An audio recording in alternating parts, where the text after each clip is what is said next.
ஹல்லேலூயா. கர்த்தருக்கு ஸ்தோத்திரம். இந்த நற்செய்தி கூட்டங்கள் மதுரை பழங்கானத்திலிருந்து மாடக்குளம் செல்கிற வழியில் இருக்கிற ஜீவ வார்த்தை ஆலயத்தின் சார்பாக இந்த நற்செய்தி கூட்டங்கள் இப்பொழுது நடைபெற்று கொண்டிருக்கிறது. இந்த கூட்டத்திற்கு ஆரம்பமாக பாஸ்டர் ஸ்மித் அவர்கள் ஜெபிப்பார்கள்.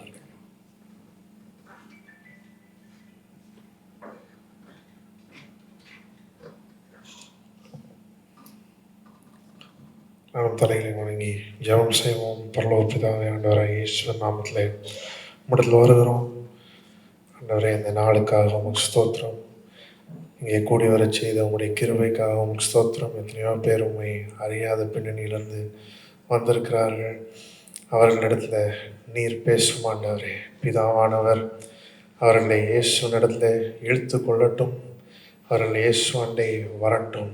ஆவியானவர் பலமான கிரியை அவர்களுடைய உள்ளத்திலே செய்ய வேண்டும் என்று ஜெபிக்கிறோம். பாவத்தை குறித்தும் நீதியை குறித்தும் நியாய தீர்ப்பை குறித்தும் அவர்களை கண்டித்து உணர்த்தும்படியாக நாங்கள் ஜெபிக்கிறோம். இயேசுவே மெய்யான தேவன், நித்திய ஜீவன் என்பதை அவர்கள் காணட்டும் ஆண்டவரே. அவருடைய கண்கள் குருடாக்கப்பட்டிருக்கிறது, அவருடைய கண்கள் இருளடைந்திருக்கிறது. இன்றைக்கு உம்முடைய சுவிசேஷத்தின் ஒளி அவர்களுடைய இருதயத்திலே பிரகாசிக்கட்டும். நீர் எவ்வளவு நல்லவர் என்பதை அவர்கள் காணட்டும். நீரே மெய்யான தேவன் என்பதை அவர்கள் காணட்டும். உம்முண்டை வந்து அவர்கள் நித்திய ஜீவனை பெற்றுக்கொள்ளட்டும், பாவ மன்னிப்பை பெற்றுக்கொள்ளட்டும், உம்முடைய சகல ஆசீர்வாதங்களையும் பெற்றுக்கொள்ளட்டும். இந்த மீதியான வேலையை உம்முடைய கருத்திலே கொடுக்கிறோம். பொறுப்பெடுத்து ஆசீர்வதியும், வழி நடத்தும். உமக்கு எல்லா துதியான மகிமையை செலுத்துகிறோம். ஆண்டவரே, இயேசு நாமத்தில் ஜெபிக்கிறோம். ஆமென்.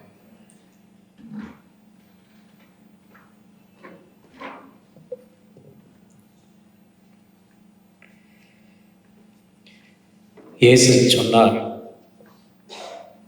நீங்கள் உலகெங்கும் போய் எல்லா சிருஷ்டிக்கும் சுவிசேஷத்தை பிரசங்கியுங்கள் என்று இயேசு சொன்னார்கள். சீஷர்கள் அப்படியே கேட்டு அவர்கள் புறப்பட்டு போய் அவர்கள் எங்கும் பிரசங்கம் செய்தார்கள். கர்த்தர் அவர்களுடனே கிரியை நடப்பித்து அவர்களால் நடந்த அடையாளங்களினாலே தமது வார்த்தையை உறுதிப்படுத்தினார் என்று வேதம் சொல்கிறது பாருங்கள். இன்றைக்கும் இயேசு கிறிஸ்து நேற்றும் இன்றும் என்றும் மாறாதவர். இன்றைக்கும் கர்த்தர் பார்கள் நற்செய்தி கூட்டத்தின் வழியாக தம்முடைய வல்லமையை வெளிப்படுத்துகிறார், அற்புதங்களை வெளிப்படுத்துகிறார். இன்றைக்கும் பார்கள் அவர் நம்மை மீட்கிறவராக, நம்மை இரட்சிக்கிறவராக, நம்முடைய பாவங்களையும் சாபங்களையும் வியாதிகளையும் தரித்திரங்களையும் நீக்குகிறவராக நம் மத்தியிலே அவர் வந்திருக்கிறார். ஆகவே யாவரும் சேர்ந்து பார்கள் நம்மை மீட்ட, நம்மை ரட்சித்த தேவனை நோக்கி கரங்களை தட்டி அவரை உயர்த்தி பாடுவோம்.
ஆஸ்தியை கேட்கவில்லை, அந்தஸ்தை கேட்கவில்லை, உள்ளத்தை கேட்டாரையா.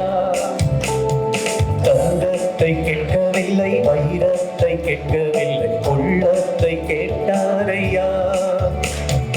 ஆஸ்தியை கேட்கவில்லை, அந்தஸ்தை கேட்கவில்லை, உள்ளத்தை கேட்டாரையா. நம் தேடி போகவில்லை, என்னை தேடி வந்தாரையா. நான் தேடி போகவில்லை, என்னை தேடி வந்தாரையா. எந்தன் இயேசுவே, எந்தன் இயேசுவே, எந்தன் இயேசுவே, எந்தன் இயேசுவே, எந்தன் இயேசுவே, எந்தன் இயேசுவே, எந்தன் இயேசுவே, எந்தன் இயேசுவே.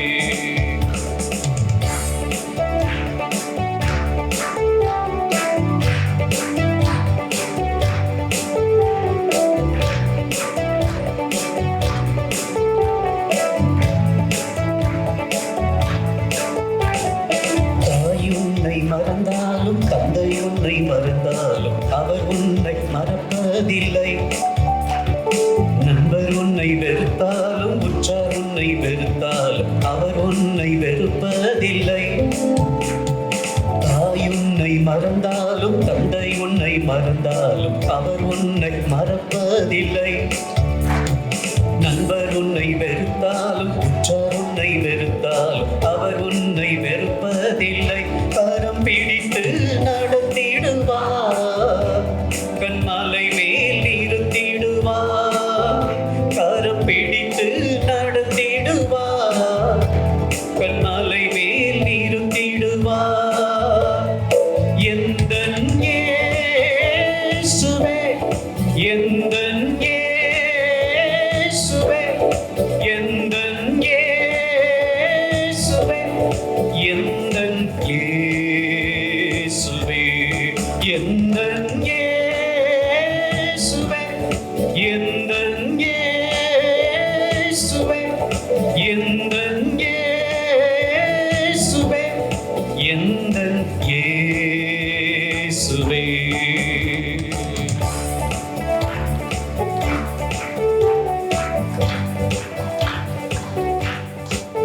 யாவரும் கரங்களை தட்டி கர்த்தரை ஸ்தோத்திரிப்போம். Thank you Lord. Hallelujah, hallelujah, hallelujah. பாருங்கள், யோவான் அப்போஸ்தலன் இவ்வாறு சொல்லுகிறான், உண்மையுள்ள சாட்சியும் மரித்தோரிலிருந்து முதற் பிறந்தவரும் பூமியின் ராஜாக்களுக்கெல்லாம் பாருங்கள் அதிபதியுமாயின இயேசு கிறிஸ்துவின் மூலமாக உங்களுக்கு கிருபையும் சமாதானமும் உண்டாவதாக. பாருங்கள், யோவான் சொல்லும்போது, இயேசுவை பற்றி சொல்லும்போது, பூமியின் ராஜாக்களுக்கெல்லாம் அதிபதியாகிய இயேசு கிறிஸ்து பாருங்கள், அவர் நம்முடைய எல்லா ராஜாக்களுக்கும் மேலாக ராஜாதி ராஜாவாக இருக்கிறார். பாருங்கள், அதை தான் செப்பனியா சொல்கிறான், இதோ இஸ்ரவேலின் கர்த்தர், ராஜாவாய கர்த்தர் உன் நடுவில் இருக்கிறார். இஸ்ரவேலின் ராஜாவாய கர்த்தர் உன் நடுவில் இருக்கிறார், இனி நீ தீங்கை காணாதிருப்பாய் என்று சொல்கிறான். பாருங்கள், ஆகவே கர்த்தர் நம் மத்தியிலே வந்திருக்கிறார்.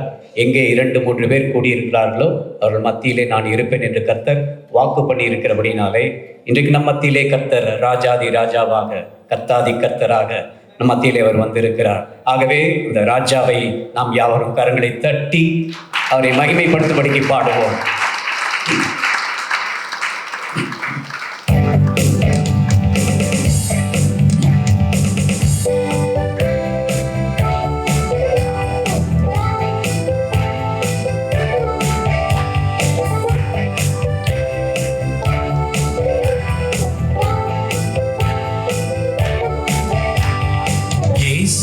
ராஜா வந்திருக்கிறார், எல்லோரும் கொண்டாடுவோம், கைதட்டி நாம் பாடுவோம். இயேசு ராஜா வந்திருக்கிறார், எல்லோரும் கொண்டாடுவோம், கைதட்டி நாம் பாடுவோம். கொண்டாடுவோம்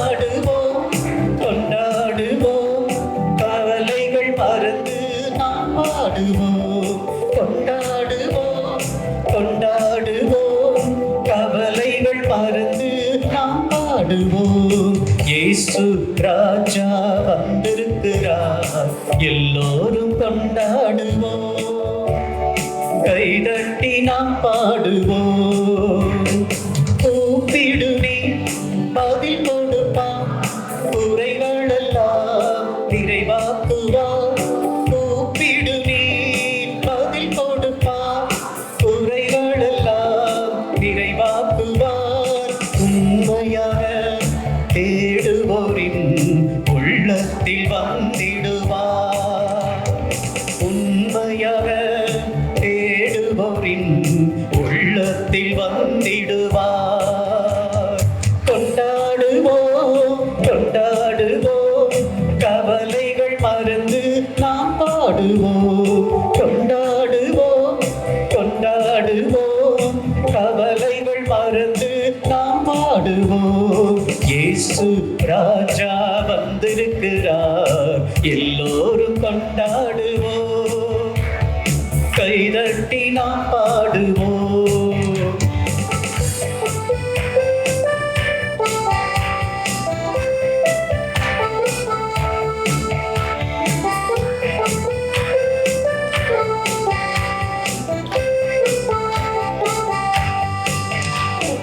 மனதுருக்கம் உடையவரே, மன்னிப்பதில் வள்ளலவர். மனதுருக்கம் உடையவரே, மன்னிப்பதில் வல்லளவர். உன்னினைவாய் இருக்கின்றார், ஓடிவா என் மகனே. உன்னினைவாய் இருக்கின்றார், ஓடிவா என் மகளே. கொண்டாடுவோம் கொண்டாடுவோம், கவலைகள் மறந்து நாம் பாடுவோம். கொண்டாடுவோம் கொண்டாடுவோம், கவலைகள் மறந்து பாடுவோம். இயேசு ராஜா வந்திருக்கிறார், எல்லோரும் கொண்டாடுவோம், கைதட்டி நாம் பாடுவோம்.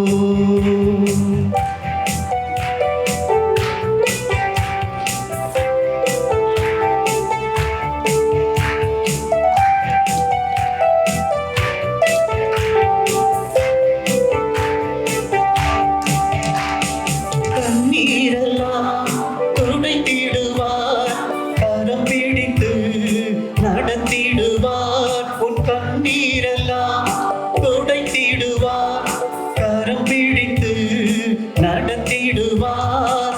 எண்ணமெல்லாம் ஏக்கமெல்லாம் இன்றே நிறைவேற்றுவார். உன் எண்ணமெல்லாம் ஏக்கமெல்லாம் இன்றே நிறைவேற்றுவார். கொண்டாடுவோம் கொண்டாடுவோம், கவலைகள் மறந்து நாம் பாடுவோம். கொண்டாடுவோம் கொண்டாடுவோம், கவலைகள் மறந்து நாம் பாடுவோம். இயேசு ராஜா வந்திருக்கிறார், எல்லோரும் கொண்டாடுவோம், கைதட்டி நாம் பாடுவோம்.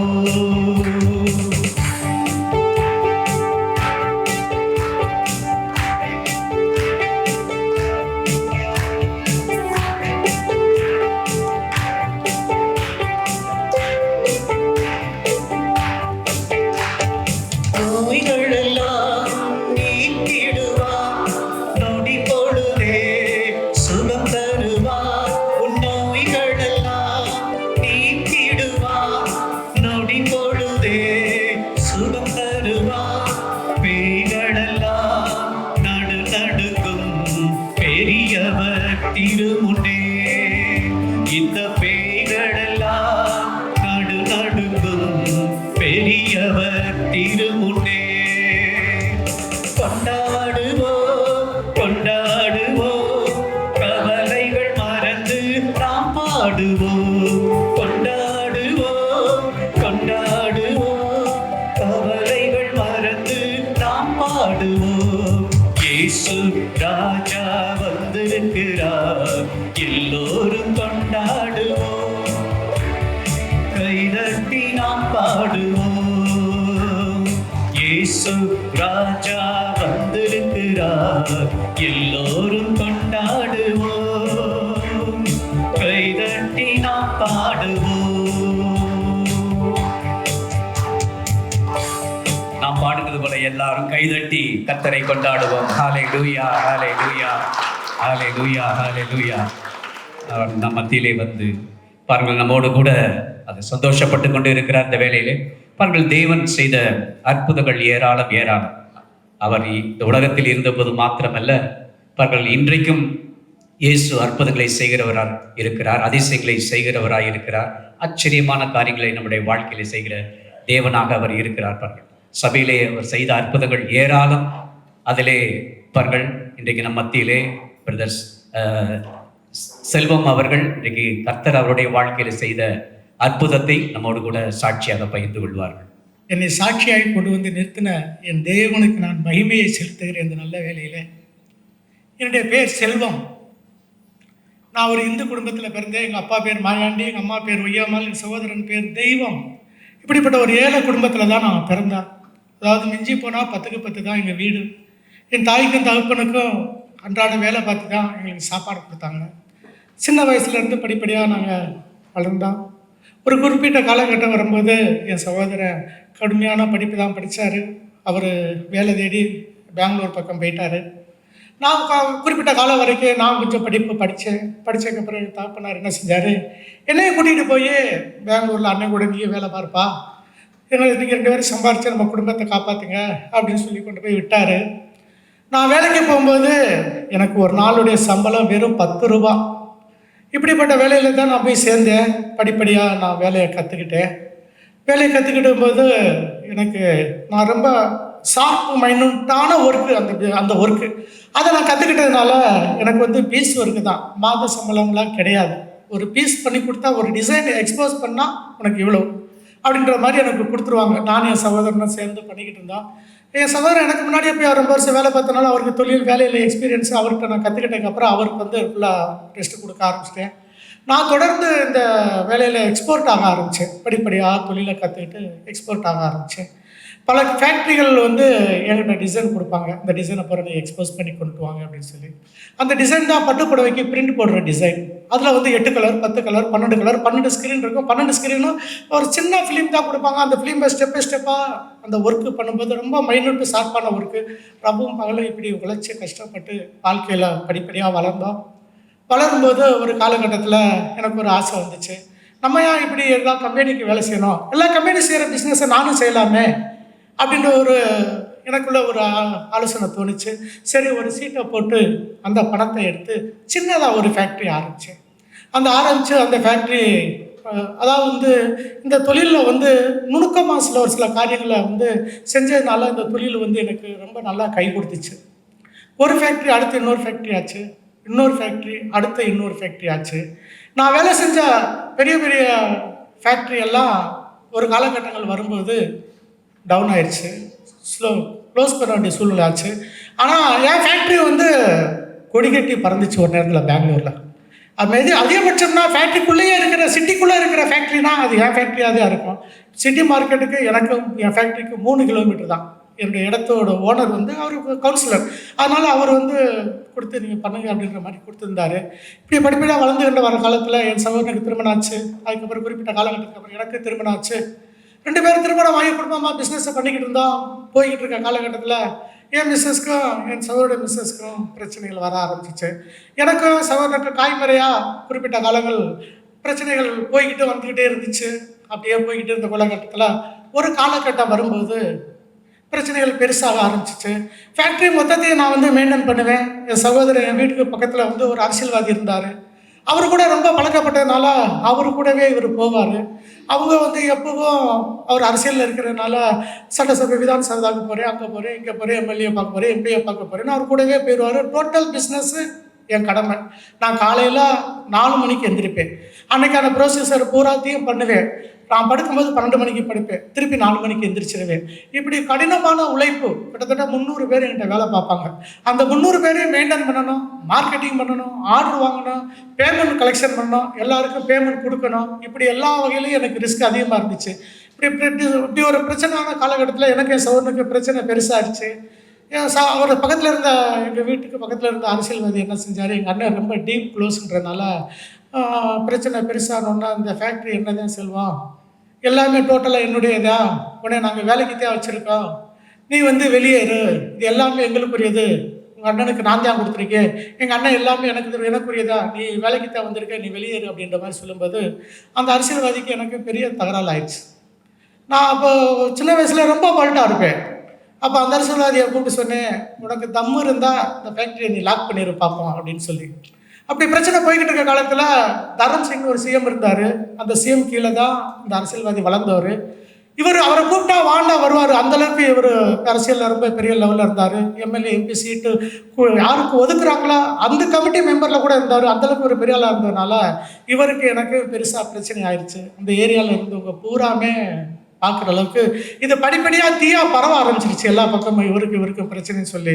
பிரச்சனைனா அப்போ அவர் சொன்னார், நீ இந்த ஊரில் இருந்துட்டேன்னா நான் இந்த ஊரில் இல்லை, நீ இந்த தொழில் பண்ணிட்டேன்னா நான் இந்த ஊரை விட்டே போயிடுறேன் அப்படின்னு சொல்லி பெரிய பிரச்சனைனா பிரச்சனை 1 2 கிடையாது. அதாவது என்ன சொல்கிறேன்னா, நான் என்னைய மறந்து நான் டயர்டாகி நான் 1 மணி நேரம் தூங்கிட்டேன்னா அதிகம். அதாவது இந்த நேஷனல் ஜியோகிராஃபி சேனல் பார்த்தோம்னா ஒரு மிருகத்தை 10 மிருகம் சேர்ந்து பிச்சு திங்கும். அந்த மாதிரி பிரச்சனைகள். ஒருத்தர் வருவான், மூஞ்சியில் ஆசிட் அடிச்சிருவேன், அண்ணன் கூப்பிட்றாருன்னு இருக்கான். ஒருத்தர் மூஞ்சியில் ரேசர் வச்சு குரூப் போட்டுருவேன், அண்ணன் கூப்பிட்றாரு வாழ்ந்துவேன். இப்படி ரவுடிகள் மேலே ரவுடி, பிரச்சனைகள் மேல் பிரச்சனை, போராட்டங்கள் மேல் போராட்டம். நான் என்ன செய்கிறதுனே தெரியல ஒரு காலகட்டம் வரும்போது. அதாவது இன்னி நான் எப்படி வாழ போகிறேன் என்னன்றதே எனக்கு தெரியல. மெயின் ரோட்டில் நின்றுக்குருவாங்க. கிட்டத்தட்ட ஃபேக்ட்ரிக்கு ஒரு நாளைக்கு வேலைக்கு ஆட்கள் வந்தால் தான் நான் அந்த நஷ்டத்துலேருந்து தப்பிக்க முடியும். அந்த ஒரு நாளைக்கு நான் வேலைக்கு வேலை செய்யலைன்னா எல்லாருக்கும் நான் சம்பளம் கொடுத்தாகணும், 3 ஃபேக்ட்ரிக்கு வாடகை கட்டாகணும், கரண்ட் பில்லு கட்டியாகணும், எல்லா செலவும் என் மேலே வரும். இப்படி காலகட்டத்தில் மெயின் ரோட்டில் வந்து நின்றுக்குருவாங்க. வேலைக்கு வரணும், அப்புறம் அடித்து துரத்து, அவனும் இங்கே வேலைக்கு வரக்கூடாது, ஓடி போயிரு அப்படின்னு சொல்லி. இப்படி பல போராட்டங்கள், பல பிரச்சனைகள் என்னால் தாங்க முடியல. இப்படிப்பட்ட காலகட்டத்தில் அவருக்கு எனக்கு பிரச்சனை இன்னும் பெருசாகிட்டே இருக்குது.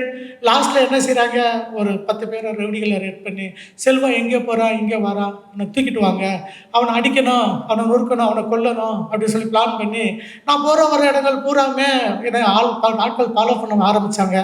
நான் மார்க்கெட்டிங் எல்லாம் பிஸ்னஸ் எல்லாம் முடிச்சுட்டு நைட்டு வீட்டுக்கு வரும்போது 10 மணிக்கு வருவேன். என் வீட்டுக்கு வர்றதுக்கு கிட்டத்தட்ட 5-6 ரோடு இருக்குது. எந்த ரோட்டில் வருவேன்னு எனக்கே தெரியாது. ஒரு நாளைக்கு ஒரு ரோட்டில் வருவேன். அப்போ இவங்க இந்த ரோட்டில் காத்திருப்பாங்க, நான் இன்னொரு ரோட்டில் போவேன், இன்னொரு ரோட்டில் காத்திருப்பேன், இன்னொரு ரோட்டில் போவேன். என்கிட்ட வேலை செய்கிற பசங்களை எங்கடா ஓனர், எனக்கு அசிஸ்டண்டாக ரைட் ஹேண்டாக இருந்தவனை திருப்பி நவ்வெல்லாம் வச்சு அடிப்பாங்க. அடித்து காலையில் அனுப்பிவிடுவாங்க, ஓனரை சொல்லு கொல்லாமல் விட மாட்டோம் அப்படின்னு சொல்லி.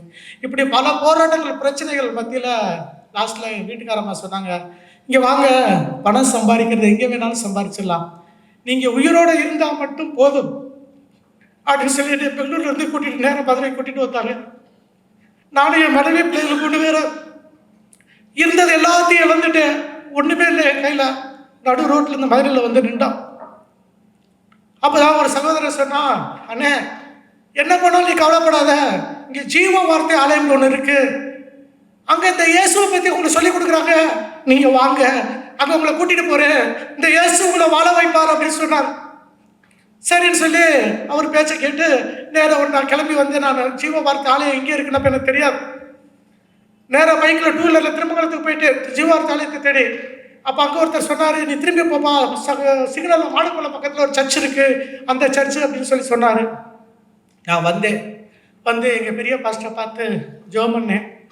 பெரிய பாஸ்டர் தலையில் கையை வச்சு ஜெபம் பண்ணார், நீ ஒன்றும் கவலைப்படாதப்பா, நீ நல்லா வந்துடுவ, இந்த இயேசு உனக்கு எல்லாவற்றிலும் உதவி செய்வார், நீ வெற்றி மேல் வெற்றி காண்பாய், நீ எதை குறித்த கவலைப்படாத, தொடர்ந்து சத்தியத்தை கேளு, ஜீவ வார்த்தை ஆலயத்துக்கு விடாம வா அப்படின்னு சொல்லி தலைமையில கையை வச்சு ஜெபிச்சு என்னை அனுப்பி வச்சுட்டார்.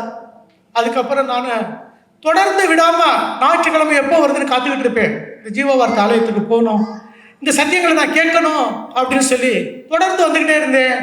வந்துக்கிட்டு வரும்போது பிரசங்கள் எங்கள் பெரிய ஐயா பிரசங்கம் பண்ணாங்க, சின்ன ஐயாவும் பிரசங்கம் பண்ணாங்க. பெரிய பாஸ்டர் சொன்னாங்க, ஆதியிலே வார்த்தை இருந்தது, அந்த வார்த்தை தேவனிடத்தில் இருந்தது, அந்த வார்த்தை தேவனாகவே இருந்தது, வானமும் பூமியும் சமுத்திரத்தில் இருக்க எல்லாம் ஜீவ வார்த்தையினாலே உண்டாக்கப்பட்டது, ஜீவ வார்த்தை என்று ஒன்றும் உண்டாக்கப்படவில்லை, சகலமும் ஜீவ வார்த்தையை தேவனுக்கு என்று அவராலே சிருஷ்டிக்கப்பட்டது, அந்த வார்த்தை மாம்சமாகி கிருபை நிறைந்தவராய் சத்தியம் நிறைந்தவராய் இயேசு என்ற பேர்ல உனக்காக இந்த பூமிக்கு வந்தார். அவராலே நாம் கிருபை மேல் கிருபை பெற்றோம் என்று பிரசங்கம் பண்ணாங்க. தம்முடைய ஒரே பேரான குமாரனை விசுவாசிக்கிறது எவனா இருந்தாலும் அவன் கெட்டு போகாம நித்திய ஜீவனை அடையும்படி குமாரனை தந்தர்லி, இயேசுவை தந்தர்லி, தேவன் உன்னை அன்பு வந்திருக்கான்னு சொன்னாங்க. இது எனக்கு மகா பெரிய ஆச்சரியமா இருந்துச்சு. நான் கேள்விப்படாத சத்தியமா இருந்துச்சு. நான் உலகத்துல பணம் மட்டும் இருந்தா போதும், வாழ்ந்துடலாம், பணம் தான் மனுஷனுடைய வாழ்க்கை அஸ்திவாரம்னு சொல்லி நான் ஒரு காலத்துல பெங்களூர்ல வாங்கும் போது அப்படித்தான் இருந்தேன். பணம் மட்டும்தான் என்னுடைய ஒரே நோக்கம், வேற எதுவும் என்னுடைய நோக்கமே கிடையாது. லாஸ்ட்ல எல்லாத்தையும் இழந்துட்டு ரோட்ல வந்து நிற்கும் போதுதான் என் பாஸ்டர் சொல்லி கொடுத்தாரு, இந்த இயேசு இருக்கிறார் அப்படின்னு சொல்லி பிரசங்கம் பண்ணார். கவலைப்படாத, பணம் இல்லையா, தேவனுடைய கிருபை அறிந்திருக்கிறேன். அவர் ஐஸ்வர்யம் உள்ளவராக இருந்தோம், அப்படி தரித்திரத்தினாலே நீ ஐஸ்வர்யம் ஆகும்படி உன்னிமித்து அவர் தரித்திரர் ஆனார். தேவன் தம்முடைய மகிமையின் ஐஸ்வர்யத்தை கொடுத்திருக்கிற ஒரு குறையும் இல்லை என்று நீ சொல்லி அறிக்கை பண்ணுன்னு சொல்லி கொடுத்தாங்க. பாவமா, என்னுடைய மீறலித்த இயேசு அடிக்கப்பட்டார், என் அக்கிரமத்தை இயேசு நொறுக்கப்பட்டார், எனக்கு சமாதானத்தை உண்டு பண்ண ஆக்கின தண்டனை இயேசுவின் மேல் வந்தது, நான் நீதிமான் சொல்லுன்னு சொல்லி கொடுத்தாங்க. பொல்லாத ஜனங்களால வர பிரச்சனையா, எனக்கு விரோதமா ஒரு வழியில வருவான், ஆனா தேவன் என்னோடு கூட இருக்கிறான், 7 வழியில 7000 வழியில் சிதறடிக்கப்படுவான் சொல்லுன்னு சொன்னாங்க. சொல்லி கொடுத்தேன். பில்லி சூனியமா, பிரச்சனையா, பொல்லாததா, இஸ்ரவேலுக்கு விரோதமான மந்திரவாதம் இல்லை, யாக்கோபுக்கு விரோதமான குறி சொல்லுதல் என்று சொல்லு அப்படின்னு சொல்லி கொடுத்தாங்க. இப்போ எங்க பாஸ்டர் சொல்லி கொடுத்ததை பூரா சாப்பிட்டா எடுத்து ரவும் பகலும் விசுவாசித்து அறிக்கை பண்ண ஆரம்பிச்சேன். வாழ்க்கையில கிட்டத்தட்ட 1 வருஷம் கதவை மூடிக்கிட்டு இந்த பைபிளை மட்டுமே படித்தேன். மதியம் வெளியில் வருவேன், சாப்பிடுவேன், நைட்டு வெளியில் வருவேன், சாப்பிடுவேன், காலையில் சாப்பிட்டு ரூம்குள்ளே போகிறது தான், பைபிளை தொடர்ந்து படிச்சுக்கிட்டே இருப்பேன், ஜெபம் பண்ணுவேன். 1 வருஷமாக எந்த வேலையுமே நான் செய்யலை. இந்த இயேசு கிறிஸ்து எனக்குள்ளே வெளிப்பட்டார். இந்த இயேசு கிறிஸ்துவை அறிந்து கொண்டேன். அப்போ ஒரு காலகட்டம் வரும்போது 1 வருஷத்தை தாண்டிடுச்சு. அப்போ நான் ஏசப்பாட்ட போய் ஜெபம் பண்ணி கேட்குறேன், நான் என்ன பிஸ்னஸ் பண்ணுறது ஏசப்பா அப்படின்னு சொல்லி. அப்போ சொன்னார், உனக்கு தான் பட்டு லைனில் நல்லா தெரியுமே, ஒரு கடையை ஆரம்பி அப்படின்னு சொன்னார். சரி ஏன்ட்டு இருக்கிறது கொஞ்சோண்டு பணம், அந்த பணத்தை இந்த ஊரை விட்டு காலையில் கையில் இருந்த கொஞ்சம் பணத்தை கொண்டு வந்து ஒரு சின்ன ஜவுளி கடை ஆரம்பித்தேன். அது படிப்படியாக கடவுள் கிருபையினால போய்கிட்டு இருந்துச்சு. அந்த வருமானம் எனக்கு பத்தலை. ஏன்னா எனக்கு பிள்ளைகள் படிக்க ஆரம்பிச்சிட்டாங்க, படிப்படியாக எனக்கு வருமானம் பத்தலை. அப்போ திருப்பி கர்த்தர் நோக்கி ஜெபிக்க ஆரம்பித்தேன். கர்த்தாவே, இந்த வருமானம் பத்தலை, நான் என்ன செய்கிறது அப்படின்னு சொல்லி ஜெபிக்க ஆரம்பிக்கும்போது கர்த்தர் சொன்னார், நீ ரியல் எஸ்டேட் வியாபாரம் பண்ணு அப்படின்னாரு. ஏன்னா பணமே இல்லை, நான் எப்படி ரியல் எஸ்டேட் வியாபாரம் பண்ண முடியும் அப்படின்னு சொன்னார். ஏன்னா கர்த்தர்கிட்ட ஜெபிக்கும்போது கர்த்தர் சொன்னார், நீ கவலைப்படாதே, வானத்தின் மதகுகளை திறப்பேன், இடம் கொள்ளாமல் போக மட்டும் ஆசீர்வதிப்பேன். நீ என்ன செஞ்சாலும் எப்பக்கம் திரும்பினாலும் உன் வழி வாய்க்கும். உனக்கு ஆச்சரியமான அனுகூலத்தை உண்டாக்கி கொடுப்பேன், பெரிதும் அனுகூலமான வாசலை திறப்பேன், மனுஷருடைய கண்களை மகா பெரிய தயவை கட்டளையிடுவேன். நீ என்ன செஞ்சாலும் எப்பக்கம் திரும்பினாலும் வாய்க்கும் சொல்லி சொன்னார் கர்த்தர். அந்த காலகட்டத்தில் நாங்கள் 2 பேரும் ஒன்றா இருக்கும்போது ஒரு இடத்துல ஒரு இடம் வாங்கினோம். என் பேரில் 50 சென்ட், என் சகோதரன் பேரில் 50 சென்ட், என்ட்ரன்ஸ் பாதை ஒரு 30 சென்ட், அந்த 2 பேர் பேர்லையும் சேர்த்து ஜாயிண்டாக வாங்கியிருந்தோம். அதில் என்ன பண்ணிட்டாரு, இதுக்கு முன்னாடி உளவடை கேஸ்னு ஒன்று இருந்துச்சு, அதை சொல்லப்போனால் என்ன டைம் நிறைய ஆகும், ரொம்ப ஷார்ட்டாக சொல்லிடுறேன் நான். அப்போ கர்த்தர் நோக்கி ஜெபிக்க ஆரம்பித்தேன். சகோதரர் என்ன செஞ்சார், அவருடைய பார்ட் 50 சென்ட் இன்னொருத்தருக்கு விற்று இன்னொரு வியாபாரிக்கு கொடுத்து இந்த 30 சென்டில் எனக்குரிய பாதையை, எனக்கு பாதையே இல்லாமல் சப்டிஷன் பண்ணி அவர் எடுத்துக்கிட்டு அதையும் சேர்த்து ஒருத்தருக்கு விற்றுட்டு போயிட்டார். நான் போய் லேண்டு என்கிட்ட இருக்கிறது சொத்துன்னா பணம் அடுத்தது அதுதான், வேற ஒன்றுமே என்கிட்ட இல்லை. அப்போ நான் போய் அதை பார்க்க போகும்போது என்ன செஞ்சுட்டாங்க, அந்த சகோதரன்ட்ட வாங்கினவர் கம்ப்ளீட்டாக கல்லை அடைச்சி எனக்கு பாதையே இல்லாமல் அவர் பென்சிமெண்டார். அப்போ ஏன் சொத்தை யாரை கேட்டியா சப்டிஷன் பண்ணீங்கன்னு கேட்டால், உங்கள் அண்ணன் தான் சப்டிஷன் பண்ணி கொடுத்தாரு, எனக்கு தெரியாது, நீ என்ன தெரியுமோ தெரிஞ்சுக்க, போகணும் தெரிஞ்சதை பண்ணிக்க அப்படின்னாரு. ஒரு 10 பேர்த்த கூட்டிகிட்டு போய் கல்லை புறாத்தி பிடிக்கி அடித்து உடச்சி நொறுக்கி போட்டு வந்துட்டு அதனால எந்த பயனும் இல்லை. திருப்பி கர்த்தர் நோக்கி ஜெபிக்க ஆரம்பித்தேன். கர்த்தர் சொன்னார், இன்னார் விவோவை போய் பாருன்னாரு. நேரம் அவரை போய் பார்த்தேன். அப்போ அவர் சொன்னார், தம்பி, பிரச்சனை உன் கையை மீறி போயிடுச்சு, இனி என்னால் ஒன்றும் செய்ய முடியாது, நீ ஒரு கேஸை போடு, அப்போ கோர்ட்டில் போய் அதை நின்றுக்கிறோம், அப்போ உனக்கு இது இல்லாமல் ஒன்றும் பண்ண முடியாது அப்படின்னு சொன்னார். சரின்னு சொல்லி அந்த கேஸை போட்டு கர்த்தர் நோக்கி ஜெபிக்க ஆரம்பித்தேன். கர்த்தாவே, என்கிட்ட இருக்கிறது இது ஒன்று தான், இதை காப்பாற்றி கொடுங்க, இந்த இது இல்லாட்டி நான் எதை வச்சு நான் வியாபாரம் பண்ணுவேன், எதை வச்சு நான் வாழுவேன், எதற்காக எனக்கு சோர்ஸ் நீங்கள் தான் கர்த்தாவே அப்படின்னு சொல்லி ஜெபிக்க ஆரம்பித்தேன். கர்த்தர் வந்து ஒரு சிவில் கேஸ் போச்சுன்னா குறைஞ்சது 10 வருஷம் போகும், 7 வருஷம் போகும், 8 வருஷம் போகும். இந்த சிவில் கேஸ் நான் ஃபைல் பண்ணி 1 வருஷம் 1.25 வருஷம் தான் இருக்கும். நம்ம சர்ச்சில் இருக்கிற ஒரு சிஸ்டர் தான் சொன்னாங்க, இந்த அட்வொகேட்டை போய் பாருங்கண்ணே, அவர் நல்லா கேஸ் நடத்துவார் அப்படின்னு சொன்னாங்க. சரி, நான் அவர் மூலியமாக போய் கொடுத்தேன். அந்த கேஸ் 1 வருஷம் அதிகபட்சம்னா 1.25 வருஷம் நடந்துச்சு. கர்த்தர் ஒரு ஜட்ஜை கொண்டு வந்தார். அவர் பேர் ஜெயக்குமார். அவர் என்ன செஞ்சார், வந்த உடனே பெண்டிங் இருக்கிற எல்லா கேஸையும் எடுத்து போட்டார். எல்லாத்தையும் ஆர்குமெண்ட் பண்ணி ஜட்ஜ்மெண்ட் கொடுக்குறேன் அப்படின்னு சொல்லி. அப்போ அதில் ஏன் கேஸ் வந்துச்சு. வந்த உடனே என்னை அட்வொகேட் கூப்பிட்டாரு. அப்பா, உங்கள் கேஸ் வந்திருக்கு, நீ ஆர்குமெண்ட்டுக்கு பெட்டி ஏறணும், அவங்க கேட்குற கேள்விக்கு பதில் சொல்லணும் அப்படின்னு சொன்னார். சரி அப்படி நான் இயேசுவை என்னைக்கு நான் ஏற்றுக்கிட்டேனோ, எங்கள் பாஸ்டர் எனக்கு சொல்லி கொடுத்துருக்கிறார், இயேசுவை நீ ஏற்றுக்கிட்டேன்னா இயேசு உனக்கு தலையாக இருக்கிறார், இயேசு உனக்கு ஞானமாக இருக்கிறார், இயேசு உனக்கு அறிவாக இருக்கிறார், இயேசு உனக்கு வெளிச்சமாக இருக்கிறார்னு சொல்லி கொடுத்துருக்காரு எனக்கு. அந்த வசனத்தெல்லாம் நான் விடாமல் விசுவாசத்தை அறிக்கை பண்ணியிருக்கேன். அப்போ கூண்டில் நின்றேன். அவங்க சைடு வக்கீல் வந்து என்கிட்ட கேள்வி மேல் கேட்டார். கேட்குற கேள்விக்கு எல்லாத்துக்கும் இயேசு எனக்குள்ளேருந்து பதில் சொன்னார். அடுத்தபடி அவருக்கு என்ன கேள்வி கேட்கணும்னு தெரியல, யோசிச்சுக்கிட்டு நின்றாரு. நானும் நிற்கிறேன். ஜட்ஜை சொன்னார், அந்த வக்கீல விளைவிக்கிற சொல்லிட்டு, தம்பி உனக்கு என்ன பிரச்சனை, உனக்கு என்னதான் வேணும் அப்படின்னு சொல்லிச்சு. ஜட்ஜை கேட்டார் என்கிட்ட. கர்த்தர் ஜட்ஜோடைய கண்களை தயவை உண்டாக்குனார். அப்போ நான் சொன்னேன், ஐயா 2 பேரும் சேர்ந்து இடம் வாங்கினோம், பாதையை மட்டும் இவங்க தனியாக ஏண்டு அனுமதி இல்லாமல் சப்டிஷன் பண்ணிக்கிட்டாங்க, அதை அடைச்சி வச்சுக்கிட்டு இடத்த 20,000 கொடு 30,000 கொடுன்னு சொல்லி கேட்குறாங்க, அராஜகம் பண்ணுறாங்க அப்படின்னு சொல்லி சொன்னேன். ஜட்ஜை கூப்பிட்டார், அந்த வக்கீலை கூப்பிட்டார். உன் வாதி நாளைக்கு காலையில் கோர்ட்டுக்கு வரணும், நாளைக்கு காலையில் கோர்ட்டுக்கு வரல, இந்த கேஸை உடனடியாக ஜட்ஜ்மெண்ட் பண்ணுவேன், அந்த சப்டிஷனை கேன்சலேஷன் பண்ணிடுவேன். நீங்கள் நான் பணம் வச்சுருந்தா அராஜகம் பண்ணீங்களா, என்ன வேணாலும் செய்வீங்களா, யாரை கேட்டி அவன் பேரில் உள்ள சொத்தை உங்கள் பேருக்கு நீங்கள் சப்டிஷன் பண்ணீங்க, இவருடைய கையெழுத்து வாங்கல நீங்கள் சப்டிஷன் பண்ணியிருக்கணும், நாளைக்கு வரணும் அப்படின்னு கேட்டார். அப்போ அவர் சொன்னார், அந்த கிளைண்டோடைய அட்வொகேட்டு, அவர் உடம்பு சரியில்லை, வெளியூரில் இருக்கார், அங்கே இருக்கார், இங்கே இருக்கார், 1 மாதம் வாய்தா கொடுங்க, 1 வாரம் வாய்தா கொடுங்க, 10 நாள் வாய்தா கொடுங்க. 1 நாள் கூட வாய்தா கொடுக்க மாட்டேன், நாளைக்கு காலையில் கண்டிப்பாக வரணும், வராட்டி சப்டிஷன் கேன்சல், இவருக்கு தான் சப்டிஷன் ஆகும், நான் அது ஜட்ஜ்மெண்ட் பண்ணுவேன் அப்படின்னு சொல்லி சொன்னார். சரின்னு சொல்லி காலையில் கோர்ட்டு திறக்குது. 10:30 மணிக்கு நான் கரெக்டாக கோர்ட்டுக்கு போயிட்டேன். இந்த சொத்தை வாங்கி அதை சப்டிஷன் பண்ண பார்ட்டி அவரும் அந்த பக்கத்தில் நின்றார், அவ்வளோ தூரத்தில் நின்றார். நான் இப்போ சர்ச்சு கோர்ட் வாசப்பில் நிற்கிறேன். அவர் பக்கத்தில் வந்து அங்கே வந்தார், பக்கத்தில் வந்தார். சார் இங்கே வாங்க, நான் செஞ்சது தப்பு தான், ஜட்ஜு முன்னாடி நான் வரல, என்னை மன்னிச்சிருங்க, வாங்க என் சொத்தையும் அந்த இருக்கிற அந்த சப்டிஷன் பண்ண சொத்தையும் உங்களுக்கே கொடுத்துரு, நீங்களே பிளாட்டு போட்டு வியாபாரத்தை பண்ணிக்கோங்க, தயவுசெய்து ஜட்ஜு முன்னாடி என்னை கொண்டு போய் நிறுத்த வேணாம் அப்படின்னாரு. கர்த்தர் வெற்றியை கொடுத்தாரு அந்த இடத்துல. சரின்னு சொல்லி ஜட்ஜுக்கிட்ட 2 பேரும் போனோம், நாங்கள் 2 பேரும் சமரசமாக போயிடுறோம் அப்படின்னு சொல்லி சொன்னேன். அப்போ ஓகே அப்படின்னா சரி ஓகே அப்படின்னு சொல்லி ஓகே சொல்லிட்டாரு. அவருடைய இடத்தையும் சேர்த்து எனக்கு கொடுத்தாரு, நீங்கள் விற்றுட்டு காசை கொடுங்கன்னு சொல்லி. இதுதான் தேவ தயவு, கர்த்தர் கிருபை. நான் அந்த சொத்தை விற்று ஒரு குறிப்பிட்ட எனக்கு பணம் கிடைச்சது, கர்த்தர் கொடுத்தார். அப்போ என்ன செஞ்சேன், கர்த்தரை நோக்கி மறுபடியும் ஜெபிக்க ஆரம்பித்தேன். நீ ரியல் எஸ்டேட் பிஸ்னஸை பண்ணு அப்படின்னு சொன்னார். ஒரு சில குறிப்பிட்ட இடங்கள் அந்த காசை வச்சு கொஞ்சம் இடத்த வாங்கினேன். வாங்கி கர்த்தர் நோக்கி பார்த்தேன். என்கிட்ட கிட்டத்தட்ட 3500 கஸ்டமர் என்கிட்ட வந்தாங்க. கிட்டத்தட்ட 150 ஏக்கர் இடங்களை வாங்கி 100 ஏக்கர் பிளாட்டாக பிரித்து என்கிட்ட வந்த கஸ்டமருக்கு பூரா கொடுத்தேன். கர்த்தர் என்னை ஆசீர்வதிச்சார்.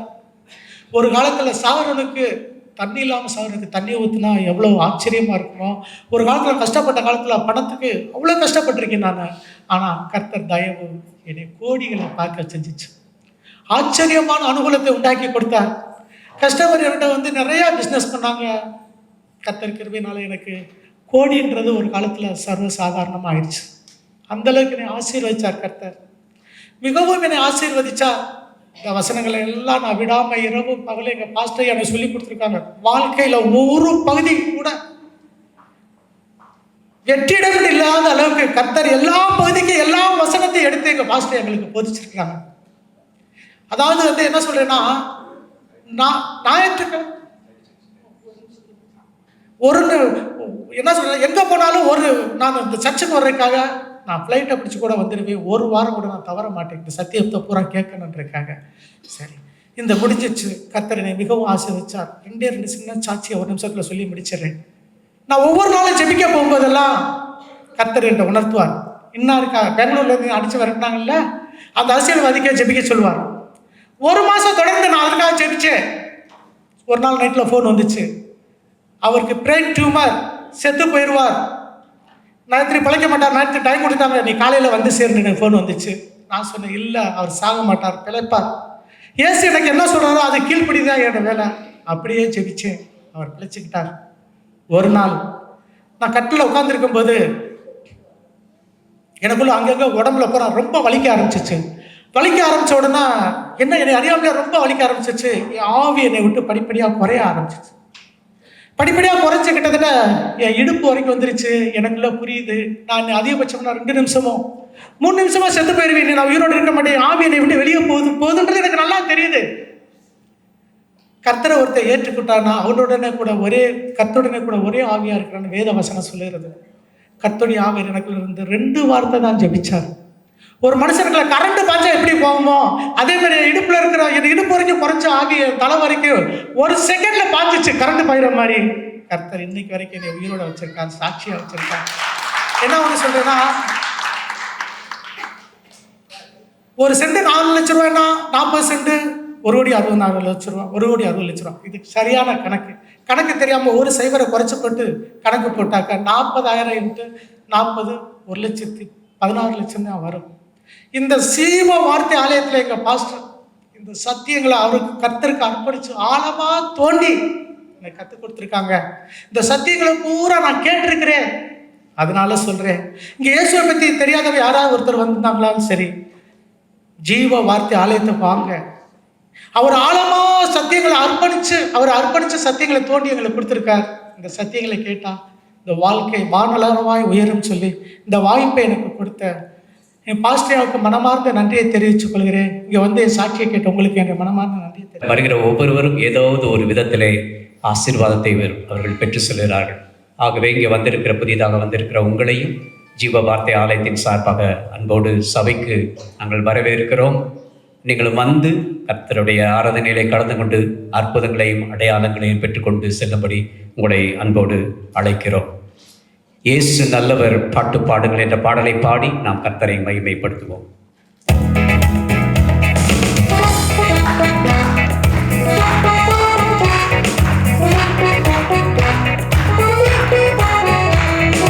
இயேசு நல்லவர், பாட்டு பாடுங்க என்று நல்லவர், தாளம் போடுங்க.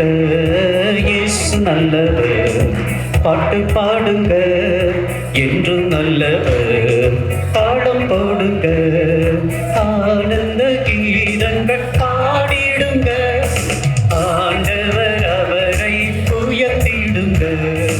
ஆனந்த கீதங்கள் பாடிடுங்க, ஆண்டவர் அவரை உயர்த்திடுங்க. இயேசு நல்லவர், பாட்டு பாடுங்க என்று நல்லவர், தாளம் போடுங்க. இயேசு நல்லவர், பாட்டு பாடுங்க என்று நல்லவர், தாளம் போடுங்க. இரக்கத்தில் ஐஸ்வர்ய சம்பனருங்க, அவர் இரக்கங்கள் காலைதோறும் புதியவையுங்க. இரக்கத்தில் ஐஸ்வர்ய சம்பனருங்க, அவர் இரக்கங்கள் காலைதோறும் புதியவையுங்க. மனதுருக்கம் நிறைந்தோருங்க, மன்னிப்பில் தயை பெருந்தோருங்க. மனதுருக்கம் நிறைந்தோருங்க, மன்னிப்பில் தயை பெருந்தோருங்க. கர்த்தர் நல்லவர் என்று பாறை சாற்றுங்க, கர்த்தர் நல்லவர் என்று பாறை சாற்றுங்க. இயேசு நல்லவர், பாட்டு பாடுங்க என்று நல்லவர், தாளம் போடுங்க. இயேசு நல்லவர், பாட்டு பாடுங்க என்று நல்லவர், தாளம் போடுங்க.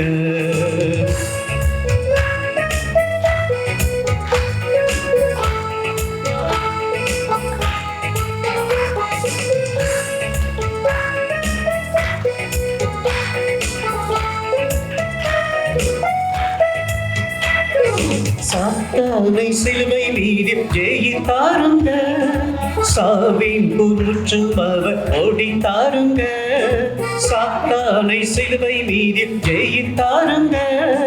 சாவின் கூற்றும் அவர் ஓடித்தாருங்க, பாதாள வல்லமைகள் பரிகரிக்க பிறந்தாருங்க. பாதாள வல்லமைகள் பரிகரிக்க பிறந்தாருங்க. கர்த்தர் நல்லவர் என்று பாறை சாற்றுங்க, கர்த்தர் நல்லவர் என்று பாறை சாற்றுங்க. இயேசு நல்லவர், பாட்டு பாடுங்க, என்றும் நல்லவர், தாளம் போடுங்க.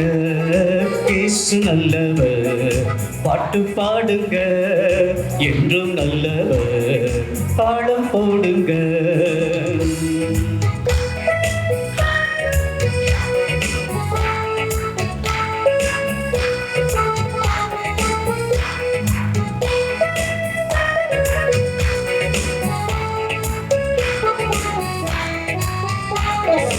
கர்த்தர் நல்லவர் என்று ருசித்து பாருங்க, அவர் மேல் நம்பிக்கை வைப்போன் பாக்கியவானுங்க.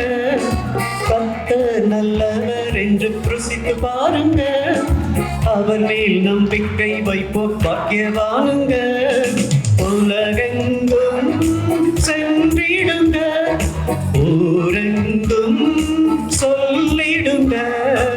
உலகெங்கும் சென்றிடுங்க, ஊரெங்கும் சொல்லிடுங்க.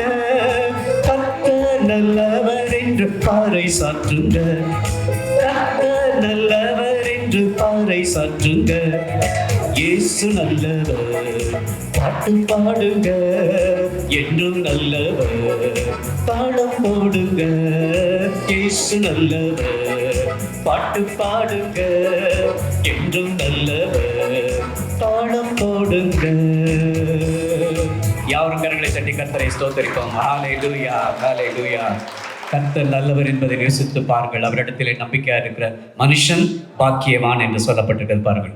ஆகவே மறுபடியும் சொல்கிறோம், இது ஜீவ வார்த்தை ஆலயத்தின் சார்பாக இந்த நற்செய்தி கூட்டங்கள் நடைபெற்று கொண்டு இருக்கிறது. மீண்டுமாக உங்கள் யாவரையும் ஆலயத்திற்கு அன்போடு வரவேற்கிறோம். இப்பொழுது எங்களுடைய போதகர் பாஸ்டர் சாலமன் அவர்கள் தேவனுடைய செய்தியை உங்களுக்கு கொண்டு வருவார்கள். ஆண்டவரை குறித்த சில குறிப்புகளை சத்திய வேதத்திலிருந்து மிக சுருக்கமாக உங்கள் மத்தியில் நான் சொல்ல விரும்புகிறேன்.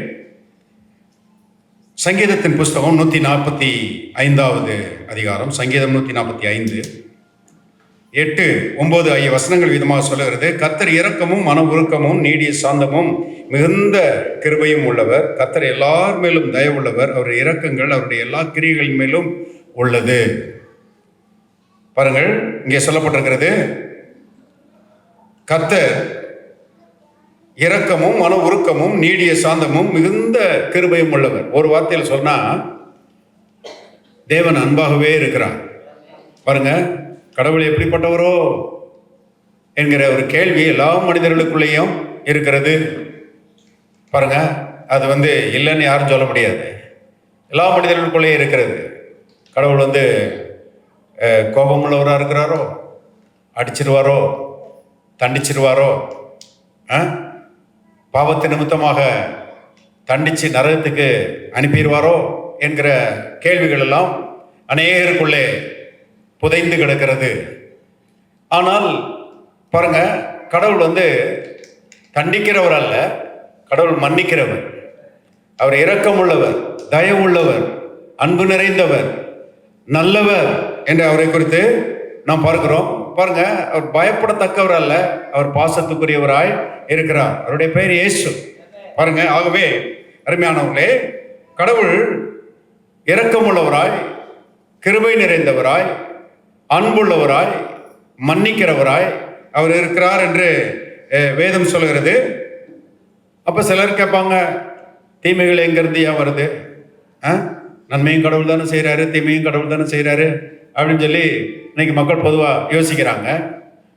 பாருங்க, வேதம் சொல்லுறது தீமை பிசாசு என்கிற தீய சக்தியின் இடத்திலிருந்து வருகிறது. இந்த உலகத்துல கடவுள் மட்டும் இல்லை, பாருங்க, தீய சக்தியாகிய பிசாசு என்கிற ஒரு சக்தி இந்த உலகத்துல வேலை செய்கிறது. பாருங்க, எப்படி வெளிச்சம் ஒரு சக்தி, இருள் ஒரு சக்தியோ, அதே போல பாருங்க, நல்ல தேவன் இயேசு, அடுத்தது தீமை செய்கிற பிசாசு. இந்த ரெண்டு சக்திகள் இந்த உலகத்திலே இருக்கிறது என்று சத்தியவேதம் சொல்லுகிறது. பிசாசு ஒரு மரண சக்தி பாருங்க. அவனை பற்றி இயேசு சொல்லும்போது சொல்றாரு, திருடன். அவனுக்கு பேர் கொடுக்கிறாரு பாருங்க, திருடன். ஆசீர்வாதங்களை திருடுகிறவன், சமாதானத்தை திருடுகிறவன், நல்ல சரீர ஆரோக்கியத்தை திருடுகிறவன், குடும்ப சமாதானத்தை சந்தோஷத்தை கெடுக்கிறவன். திருடன் திருடவும் அழிக்கவும் கொல்லவும் வருகிறானே அன்றி வேற ஒன்றுக்கும் வரான். இந்த 3 அழிவின் வேலைகளை அவன் செய்கிறான். திருடுகிற வேலை, அழிக்கிற வேலை, கொல்லுகிற வேலை. இந்த வேலையை பிசாசு செய்கிறான் என்று இயேசு சொல்லுகிறார். இயேசு சத்திய பிறர் பாருங்க, நமக்கு தெரியாதெல்லாம் அவருக்கு தெரியும். ஏன்னா நாம சாதாரண மனிதர்கள், அவர் கடவுள். உலகத்தில் நடக்கிற தீமைகளுக்கு யார் காரணம்னு சொல்லும்போது பிசாசு தான் காரணம் என்று இயேசு சொல்லுகிறாரு.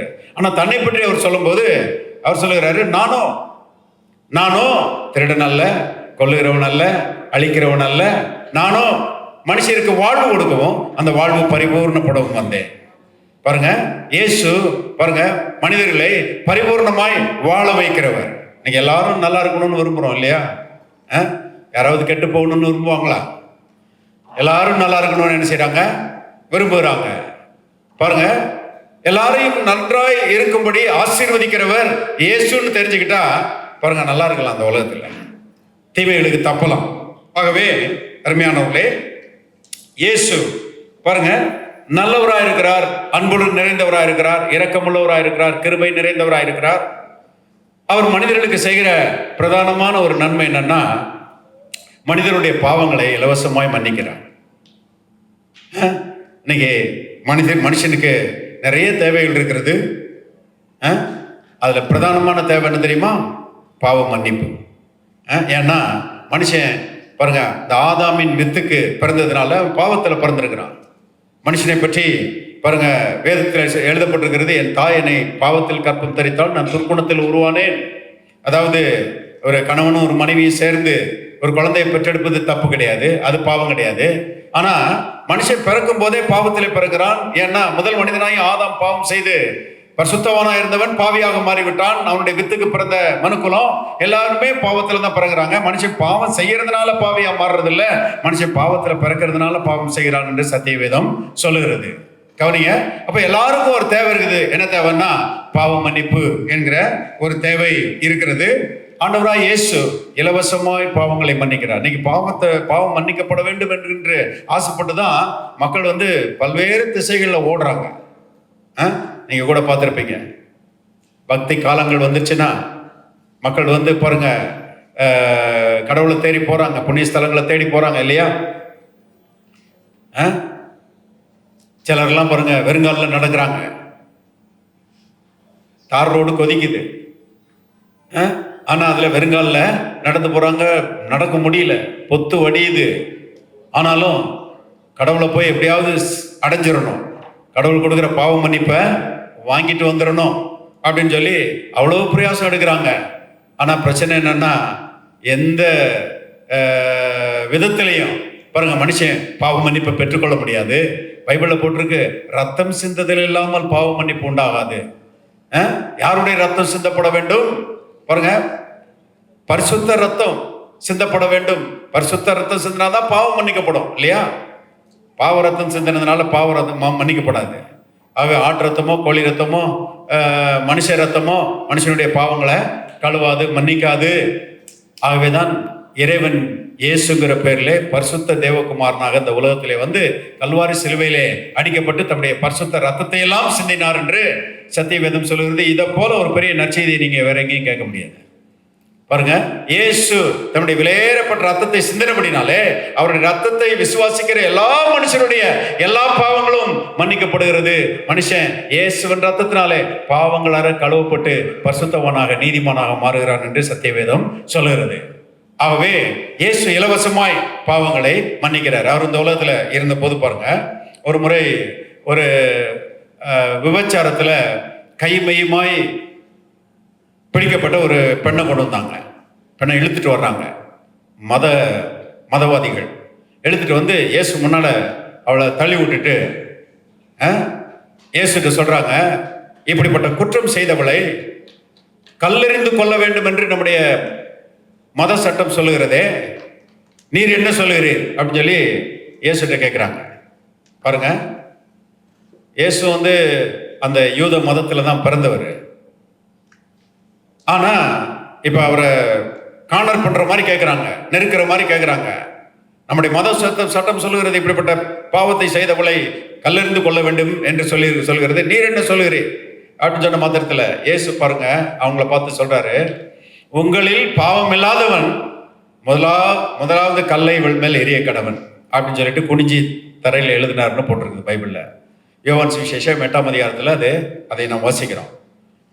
பாருங்க, பைபிள்ல போட்டிருக்குது, அந்த கல்லெறியறதுக்கு வந்தவனுங்க கல்லை எடுத்துட்டு வந்தவனுங்க மனசாட்சியில குத்தப்பட்டவன்களாக கல்லெல்லாம் பொத்துன்னு போட்டுட்டு பாருங்க, பெரியவர் முதல் சிறியவர் வரைக்கும் எல்லாரும் இடத்த காலி பண்ணாங்க.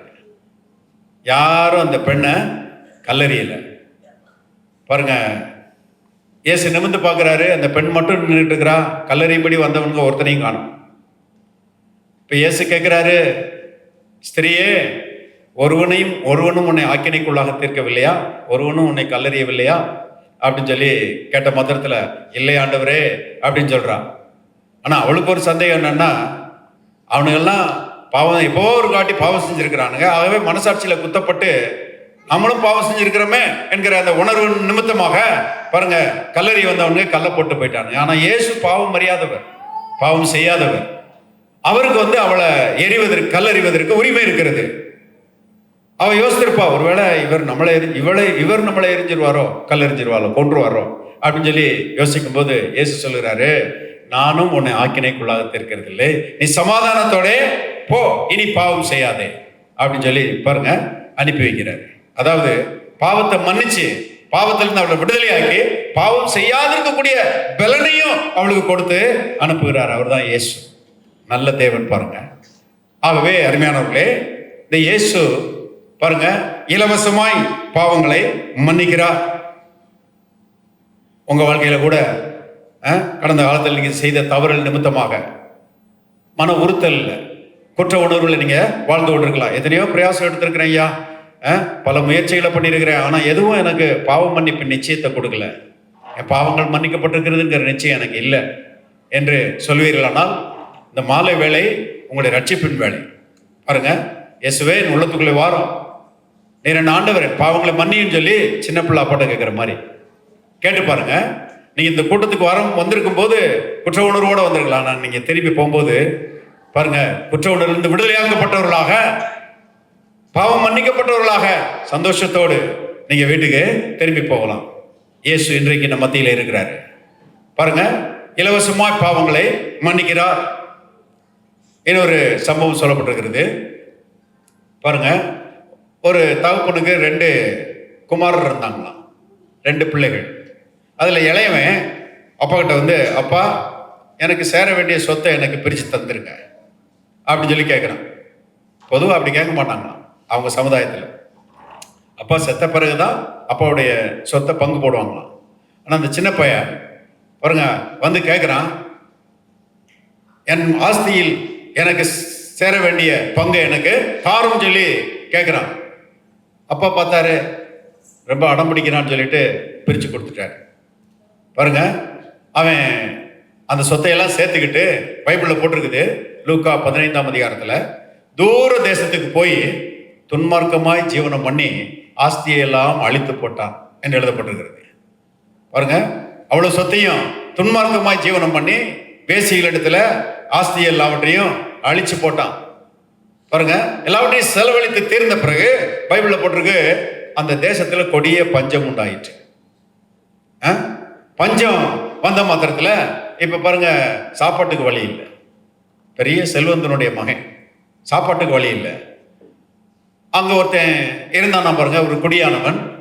அவங்கிட்ட போய் இவன் காலில் விழுந்து என்னை எப்படியாவது வேலைக்கு சேர்த்துக்கங்க அப்படின்னு சொல்லி கேட்குறான். அவன் சொல்றான், என்னப்பா பஞ்ச நேரத்தில் வேலை கட்டுக்கிட்டு இருக்கிற, எல்லா வேலைகளையும் கட் பண்ணி லே ஆஃப் பண்ணிக்கிட்டு இருக்கிறாங்க, வேலை இல்லைன்னு சொல்லிட்டு இருக்கிறாங்க, நீ இந்த நேரத்தில் வேலை கட்டிட்டு இருக்கிறிய அப்படின்னு சொல்லி அவன் இவனை வெட்டி விட பார்த்தா இவன் அவனை ஒட்டிக்கிட்டான்னு போட்டிருக்குது பைபிள்ல.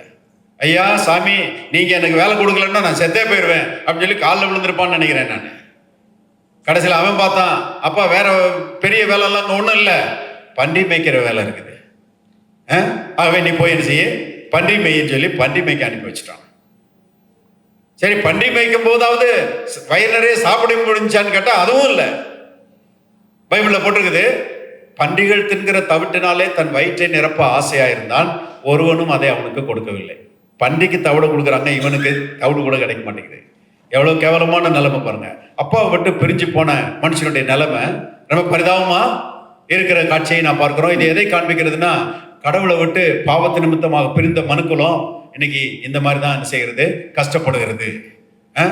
உங்க வாழ்க்கையிலையும் இப்படிப்பட்ட கஷ்டங்கள்ல அனுபவிச்சுட்டு இருக்கிறீங்களா? பரிதாபமான ஒரு நிலைமையில இருக்கிறீங்களா? விரும்புகிற நன்மைகளை அனுபவிக்க முடியலையா? அந்நன்மைகள் கிடைச்சா நல்லா இருக்குமேன்னு யோசிக்கிறீங்களா? பாருங்க, காரணம் என்னன்னா, இந்த தகப்பனாகிய அன்பின் கர்த்தர் இயேசு அவரிடத்திலிருந்து பிரிந்து கிடக்கிற ஒரு நிலைமை தான் அதற்கு காரணம் என்பதை தெரிந்து கொள்ளுங்கள். ஆகவே வயிறு பசிக்குது, பன்றி திங்கிற தவிடு கூட கிடைக்க முடியல. பைபிள்ல போட்டிருக்கு, அவனுக்கு பொத்தி தெளிந்தது. அந்த நேரத்தில் பொத்தி தெளிந்தது. அவன் யோசித்து பார்க்குறான், எங்க அப்பா வீட்டில் வேலைக்காரங்களுக்கு கூட பூர்த்தியான சாப்பாடு இருக்குது, வேலைக்காரங்க கூட நல்லா சாப்பிட்றாங்க. ஆனா நான் அவருடைய மகன், நான் பன்றி தின்னுகிற தவிடு கூட கிடைக்காம பசியில கஷ்டப்படுகிறேன், சாகுறேன் அப்படின்னு சொல்லி பாருங்க. அவன் அதை உணர்ந்து, நான் எங்க அப்பாட்ட போறேன், போய் அப்பா உமக்கு விரோதமாக நான் பாவம் செய்தேன், இனி உம்முடைய குமாரன் என்று சொல்லப்படுவதற்கு நான் பாத்திரன் அல்ல, என்னை உம்முடைய கூலிக்காரர்கள் ஒருவனாக வைத்துக் கொள்ளும் சொல்லி எங்க அப்பாட்ட மன்னிப்பு கேட்டு எங்க அப்பாட்ட சேர போறேன்னு சொல்லி எழுந்து புறப்பட்டு பாருங்க அவங்க அப்பாட்ட வந்தான். பாருங்க, பைபிள்ல போட்டிருக்குது, அவன் தூரத்துல வரும்போதே அவங்க அப்பா அவனை பார்த்துட்டாரான். இது என்ன ஆச்சரியமா இருக்குது.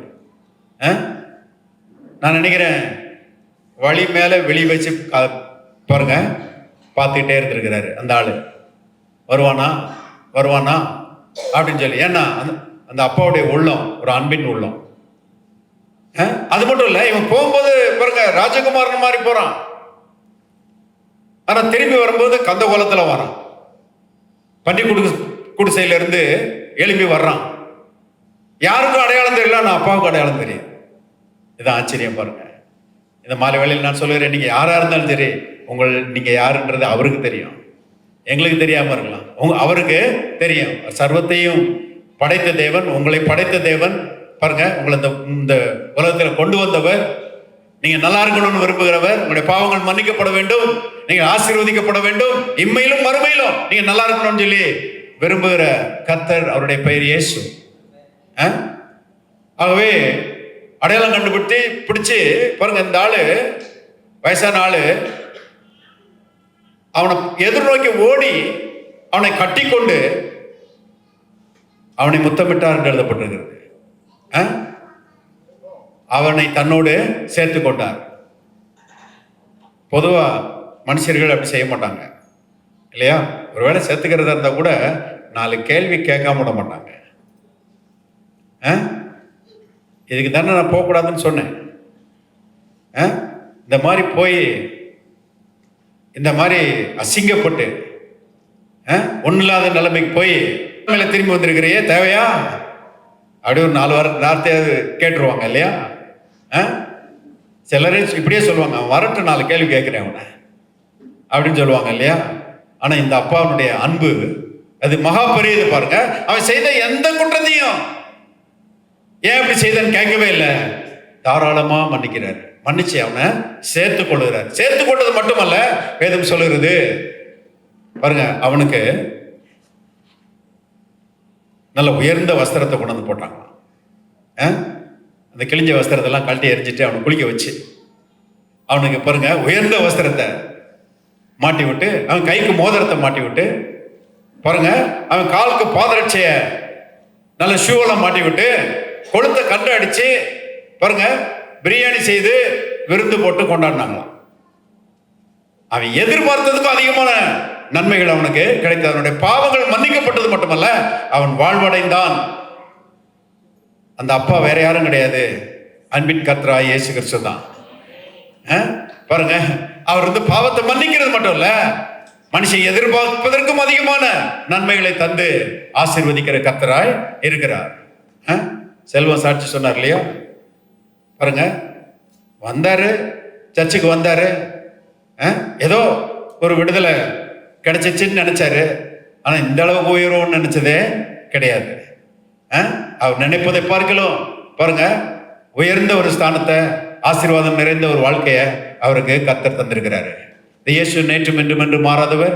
இந்த இயேசு பாருங்க, மனிதனிடத்திலே பாரபட்சம் உள்ளவர் அல்ல, எல்லாரையும் அருமையானவர்களே ஆசீர்வதிக்கிற கர்த்தர். கர்த்தர் எல்லாரும் மேலும் தயவு உள்ளவர் என்று எழுதப்பட்டிருக்கிறது. ஆகவே பாவங்களை மன்னித்து அவனை ஏற்றுக்கொண்டது மட்டுமல்ல, அவனை ஆசீர்வதித்தார். அவனை எதிர்பார்த்ததுக்கும் அதிகமான நன்மைகளை கர்த்தர் செய்தார். இந்த மாலை வேளையிலே இயேசுவின் மேலே நீங்கள் நம்பிக்கை வைப்பீர்களானால், நான் சொல்றேன், உங்களுடைய எதிர்காலம் பிரகாசமா இருக்கும், உங்களுடைய குடும்பம் வாழும், உங்களுடைய சந்ததி வாழும். ஏன்னா இயேசு சொன்னார், நானோ உனக்கு அவர்களுக்கு வாழ்வு கொடுக்கவும் அந்த வாழ்வு பரிபூர்ணப்படவும் வந்தேன் என்று சொன்னார். அது மட்டும் இல்ல, பாருங்க, இயேசு ஒரு இரக்கமுள்ளவராக இருக்கிறதுனால இலவசமாய் பாவத்தை மன்னிக்கிறது மட்டுமல்ல, இலவசமாய் வியாதிகளை குணமாக்குகிறாரு. ஆஸ்பத்திரியில போய் இலவசமா ட்ரீட்மெண்ட் வாங்கிட்டு வந்துருவீங்களா நீங்க? கவர்மெண்ட் ஹாஸ்பிட்டலுக்கு போனாலும் அங்க செலவழிக்க வேண்டியதா இருக்குது. பாருங்க, அந்த அளவுக்கு காசு கொடுத்தாதான் ட்ரீட்மெண்ட்டே பண்ணுவாங்க. ஆனா இந்த இயேசு அற்புதமாய் சுகமாக்குறவராக இருக்கிறார். இந்த கூட்டம் முடிஞ்ச உடனே வியாதிஸ்தர்களுக்காக நான் ஜெபிப்பேன், ஜெபம் பண்ணுவேன். ஒருவேளை வியாதியா இருந்தீங்கன்னா வாங்க, தலையில கை வச்சு ஜெபம் பண்றேன். கர்த்தர் உங்களை குணமாக்குறவராக இருக்கிறார். என் சர்ச்சில் எத்தனை பேர் சுகமா இருக்கிறாங்க? ஒரு 2 வாரத்துக்கு முன்னாடி ஒருத்தரை கூட்டு வந்தா உடம்பெல்லாம் தடிப்பா அப்படியே உருண்டையா இருக்குது. அவர் பார்த்த உடனே எனக்கே ஒரு மாதிரி ஆயிடுச்சு. என்னடா எப்படி இருக்கிறாரு? அப்படியே வெள்ளன்னு வர்றாரு. ஜெபம் பண்ணுங்க ஐயா, அந்த அம்மா என்னைய கூட்டிட்டு வந்தாங்க. தலையில கவிச்சு ஜெபம் பண்ணேன். பாருங்க, இயேசுவின் நாமத்துல சுகம் உண்டாவதாக அப்படின்னு சொல்லி ஜெபம் பண்ணேன். இன்னைக்கு கூட்டு வந்தாங்க. ஸ்கின் எல்லாம் அப்படியே சுத்தமா சுகமாகி சிறு பிள்ளையினுடைய ஸ்கின் மாதிரி இருக்கு. ஆச்சரியம். அவர் சொல்றாரு, ஜெபம் பண்ணீங்கய்யா, நான் இங்க எந்த ட்ரீட்மெண்ட்டுக்கும் போல, எந்த ஆஸ்பத்திரிக்கும் போல, கர்த்தரை நீ நல்லா சுகமாக்கிட்டாருன்னு சொல்லி கர்த்தருக்கு ஸ்தோத்திரம் சொல்லிட்டு போறாரு. எத்தனை அற்புதங்கள்! இயேசு அற்புதத்தின் மேல அற்புதம் செய்து கொண்டே இருக்கிறாரு. ஒரு பையன் இருக்கிறான் பாருங்க, 4 வயசு பையன். அரவிந்த் ஆஸ்பத்திரியில அந்த பையனுக்கு கண்ணை தேய்ச்சிக்கிட்டே இருந்தானா. அவங்க அப்பா அரவிந்த் ஆஸ்பத்திரிக்கு கூட்டிட்டு போய் செக் பண்ணாங்க. செக் பண்ணும்போது அவங்க அப்பாவுக்கு ஒரு பெரிய அதிர்ச்சியாக பாருங்க. செக் பண்ணிட்டு டாக்டர் சொன்னாராம், ஐயோ கண்ணுக்குள்ள கேன்சர் வந்து 4th ஸ்டேஜ். 4th ஸ்டேஜ்னா அவ்வளோதான், அது வந்து இருந்துச்சுன்னா ஆளை கொண்டுரும் அந்த மாதிரி. ஆகவே அவங்க அப்பாட்ட சொன்னாங்களா, உடனே நீ என்ன செய்வேன்னு தெரியல, நாளைக்கே வந்து இன்னைக்கே அட்மிட் ஆகிறது நல்லது, நீ வீட்டுக்கு போகணும்னு சொல்ற, போயிட்டு நாளைக்கே வந்து அட்மிட் ஆகணும், கண்ணை உள்ள இருந்து எடுத்துடணும், இல்லைன்னா அடுத்த கண்ணுக்கும் பரவும், அடுத்த கண்ணும் இல்லாம போயிடும், அப்புறம் ஆளே சின்ன பையன் 4 வயசு பையன் மறிச்சு போனாலும் போயிடுவான், உடனே செய்யணும் அப்படின்னு சொல்லிட்டாங்க. அவர் போங்க, அந்த பையன் அழுதுகிட்டே வந்தாரு. என்னை கூப்பிட்டாரு, ஐயா எங்க இருக்கீங்கன்னு. நான் வீட்டில் இருந்தேன் பாருங்க, நான் சர்ச்சில் இருக்கிறேன் ஐயான்னு. உடனே நான் அங்கேருந்து வீட்டில் இருந்து சர்ச்சுக்கு வந்தேன். வந்து அந்த பையனு இந்த மாதிரி நிலைமைன்னு சொன்னார். தலையில் கழிச்சு ஜெபம் பண்ணேன். ஜெபம் பண்ணிட்டு பாருங்க, அந்த பையன் விசுவாசிச்சான். இயேசு என்னை சுகமாக்கிறேன், என் பையனை சுகமாக்கிட்டாரு, என் பையனுடைய கண்ணை எடுக்கிறதுக்கு கர்த்தர் விட மாட்டாரு, அவன் கண்டிப்பா சுகமடைவான்னு சொல்லி அந்த தம்பி நம்பினாருன்னு ஜெபம் பண்ணோம் பாருங்க. மறுநாள் போகல அரவிந்த் ஆஸ்பத்திரிக்கு, 3வது நாள் அரவிந்த் ஆஸ்பத்திரி கூப்பிடலாம். நான் அங்கேருந்து ஃபோன் பண்ணிகிட்டே இருக்கிறாங்களா, எங்கன்னாயா சீக்கிரம் வாயா, அந்த பையனை கொண்டு வாயா, அந்த பையனை காப்பாற்றணும் அப்படின்னு சொல்லி ஃபோன் பண்ணிகிட்டே இருக்கிறாங்களாம். கடைசியில் இவன் வந்து ஒரு 4-5 நாள் கழிச்சு பாருங்க, 1 வாரம் கிட்ட ஆயிடுச்சான். கொண்டு போனானா பாருங்க, அவங்க கூப்பிடுறாங்க, வற்புறுத்தி கூப்பிடுறாங்களேன்னு சொல்லி கொண்டு போனானா. போயிட்டு போனப்ப செக் பண்ணிட்டு சொன்னாங்களாம், கேன்சரே இல்லை, சுத்தமாக நல்லா இருக்குது. அல்லேலூயா. கடவுள் நல்லவர் பாருங்க. இது மனுஷராலே கூடாத காரியம். இது பாருங்க, இறைவன் செய்கிற அற்புதங்கள். அந்த இறைவனுடைய பேர் இயேசு. இன்றைக்கு அவர் இந்த அற்புதங்களை செய்து கொண்டிருக்கிறார். எப்பேற்பட்ட வியாதியா இருந்தாலும் மறைஞ்சு போயிடும். பாருங்க, இலவசமாய் சுகமாக்குகிறார். வேதத்தில் எழுதப்பட்டிருக்கிறது, நம்முடைய வியாதிகள் எல்லாம் கல்வாரி சிலுவையில் அவர் சுமந்து தீர்த்தாராம். நம்முடைய பாவங்களை எல்லாம் கல்வாரி சிலுவையில் அவர் சுமந்து தீர்த்தாராம். நம்முடைய தரித்திரத்தை எல்லாம் கல்வாரி சிலுவையில் அவர் சுமந்து தீர்த்து, பாருங்க, பாவத்திலிருந்து விடுதலை, வியாதியிலிருந்து விடுதலை, தரித்திரத்திலிருந்து விடுதலை, சாபத்திலிருந்து விடுதலை கொடுத்து பாருங்க வாழ்க்கையை ஆசீர்வதிக்கிறார். வாழ்க்கையை ஆச்சரியப்படுகிற விதத்துல ஆசீர்வாதம் நிறைந்த வாழ்க்கையாக மாறுகிறது. அவருடைய பெயர் இயேசு. அவர் பாரபட்சம் இல்லாதவர். நீங்க யாரா இருந்தாலும் சரி, எந்த பின்னணியிலிருந்து நீங்க வந்திருக்கலாம், கர்த்தர் உங்களை நேசிக்கிறாரு. உங்களுக்கு அவர் நல்லவரா இருக்கிறாரு. பாருங்க, சொல்லிக்கொண்டே போலாம். ஒரு 10 மாசத்துக்கு முன்னாடி இந்த பெரியாஸ்பேர்ல ஒருத்தருக்காக ஜெபம் பண்ணும்படி என்னை கூப்பிட்டுருந்தாங்க. போனும்போது என்ன பிரச்சனைன்னு சொல்லி கேட்டா, நுரையீரல்ல ஏதோ பிரச்சனை ஆயிப்போச்சு. அந்த அம்மா அழுகுது. அந்த ஆளோட ஒய்ஃபு, அந்த அம்மா அப்படியே கண் கலங்கி அழுதுட்டு இருக்குது. என்னன்னு கேட்டா, கடைசி ஸ்டேஜில் இருக்கிறாரு, டாக்டர்லாம் இன்னும் கொஞ்ச நேரத்தில் மறிச்சு போயிடுவார், போயிட்டு வாங்க அப்படின்னு சொல்லிட்டு போயிட்டாங்க ஐயா. அவர் ஒரு மாதிரி கேஸ்பிங், அப்படியே இழுத்து மூச்சு விட்டுருக்கிறார். நான் ஒன்றும் இல்லை, போய் தலையில் கை வச்சு ஆண்டவராக இயேசுவர் நாமத்தினாலே சுகம் உண்டாகட்டும் சொல்லி கமெண்ட் பண்ணி ஜெபம் பண்ணிட்டு வந்துட்டேன். பாருங்க, அதுக்கு பிறகு எனக்கு தெரியாது. 3 நாள் கழிச்சு ஒரு கூட்டத்துக்கு போயிருந்தேன். அந்த கூட்டத்தில் சாதாரணமாக அவர் நடந்து போயிட்டு இருக்கிறாரு, படிக்கட்டில் ஏறி நடந்து போயிட்டு இருக்கிறாரு. அவங்க மனைவி என் பக்கத்தில் நின்று இந்த போறாரு பாருங்க பாஸ்டர், இவருக்கு தான் அந்த 3 நாளைக்கு முன்னாடி நீங்கள் வந்து ஜெபம் பண்ணீங்க, இன்னைக்கு ஜெபம் பண்ண அப்பவே அந்த இழுவையெல்லாம் நின்று நல்லா சுகமாயிடுச்சு.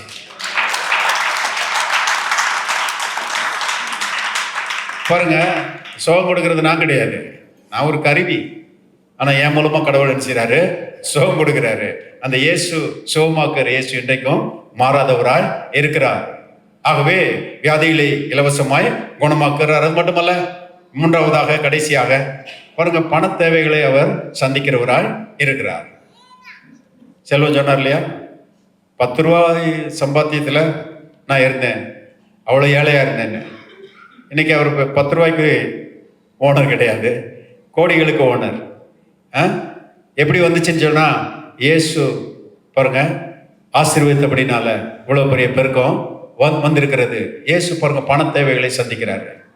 பைபிள்ல போட்டிருக்கு, நம்முடைய தரித்திரத்தை சிலுவையில் மேல சுமந்து தீர்த்தாராம். அவர் ஐஸ்வர்யம் உள்ளவராக இருந்தோம், அவருடைய தரித்திரத்தினாலே நாம் ஐஸ்வர்யவான்களாகும்படிக்கு நம் நிமித்தம் தரித்திரனாரே. பாருங்க, நம்முடைய தரித்திர சாபத்தை சுமந்து தேய்த்திருக்கிறாரு. நாம தரித்திரா இருக்க வேண்டிய அவசியம் இல்லை. இயேசு நடத்தின கூட்டத்துக்கு 20,000 பேர் ஒரு இடத்துல வந்தாங்கன்னு போட்டிருக்குது. யோவான் சுவிசேஷம் 6ஆம் அதிகாரத்துல அந்த சம்பவம் சொல்லப்பட்டிருக்கிறது. 20,000 பேர் வந்தாங்களாம், சின்ன பிள்ளைகள், பெண்கள், ஆண்கள் எல்லாம் சேர்ந்து. அவர் போதனைய கேட்டுட்டே இருந்திருக்கிறாங்க. பொழுது போயிடுச்சு, சாயங்காலம் ஆயிடுச்சு. அப்படியே உட்கார்ந்து கேட்டுட்டே இருக்கிறாங்க ஜனங்க. கடைசியில நேரம் ஆயிடுச்சுன்னு சொல்லி சீஷர்லாம் வந்து சொல்றாங்க, கூட்டத்தை முடிச்சுட்டு சீக்கிரம் ஆட்களை அனுப்புங்க, நேரம் ஆயிடுச்சு, எல்லாரும் பசியோடு இருக்கிறாங்க, அவங்கவுங்க வீட்டில் போய் சாப்பிட்டுக்கிட்டோம் அப்படின்னு சொல்லி சீஷர்கள் இயேசுகிட்ட சொன்ன போது இயேசு சொன்னாரு, இல்லை இல்லை நீங்களே சாப்பாடு கொடுங்க. சீஷர்லாம் திகைச்சு போயிட்டாங்க. 20,000 பேர் வந்திருக்கிறாங்க, இவங்களுக்கு எங்கிட்டு போய் நாங்க சாப்பாடு போடுறதுன்னு சொல்லி யோசிக்கும் போது இயேசு சொன்னார், உங்ககிட்ட என்ன இருக்குதுன்னு சொல்லி கேட்டாரு. அவங்க உள்ளவெல்லாம் போய் தேடி பார்த்துட்டு, ஒரு சின்ன பையன் பாருங்க 5 அப்பமும் 2 மீனும் வச்சிருந்தான். அவங்க அம்மா கொடுத்து விட்ட டிஃபன். 5 அப்பத்தையும் 2 மீனையும் கொண்டு வந்து ஏசுகிட்ட கொண்டு வந்தாங்களாம். கொண்டு வந்து சொன்னாங்களாம், எங்ககிட்ட 5 அப்பமும் 2 மீன் தான் இருக்குது, வேற யார்ட்டையும் ஒன்றும் கிடையாது. இந்த சின்ன பையன் வச்சிருந்தான் 5 அப்பம் 2 மீன். இதை வச்சு இத்தனை 1000 பேரை எப்படி போஷிக்கிறது?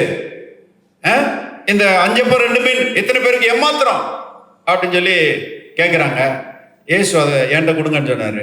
வாங்கி பைபிளில் போட்டிருக்கு, அவரை ஆசீர்வதிச்சு ஜெபம் பண்ணாராம். ஜெபம் பண்ணிட்டு பாருங்க அந்த சீஷர்கிட்ட கொடுத்தாராம், பிட்டு கொடுங்கன்னு சொல்லி. பிட்டு கொடுத்தா பிக்க வந்துட்டே இருக்குது, மீனை எடுக்க வந்துட்டே இருக்குது. 20,000 பேர் பைபிளில் போட்டிருக்குது. 20,000 பேர் சாப்பிட்டு திருப்தி அடைந்தார்கள்.